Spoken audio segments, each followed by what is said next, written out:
ইংল্যান্ডের সমস্ত দোকানপাট এখন ভূত আর পেত্নীতে ছড়াছড়ি, কারণ সামনেই আসছে ভূতেদের ফেস্টিভ্যাল হ্যালোউইন।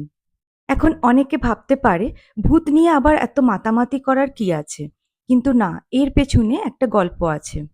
অনেক অনেক বছর আগে আয়ারল্যান্ডের মানুষ বিশ্বাস করত যে ৩১শে অক্টোবর রাতে নাকি জীবিত এবং মৃতদের জগৎ এক হয়ে যায়। তাদের বিশ্বাস ছিল মৃত আত্মারা নাকি সেই রাতে পৃথিবীতে ফিরে আসে। এই ভূতেদের থেকে বাঁচার জন্য তারা আগুন জ্বালাতো এবং অদ্ভুত পোশাক ও মুখোশ পরতো, যেন ভূতেরা তাদের চিনতে না পারে। এই উৎসবের নাম ছিল সাউইন, এবং এইখান থেকেই শুরু হয় হ্যালোউইনের ইতিহাস। পরবর্তীকালে খ্রিস্টানরা এই দিনটাকে বলল অল হ্যালোস ইভ, আর সময়ের সাথে সাথে এই নামটাই হয়ে গেল হ্যালোউইন।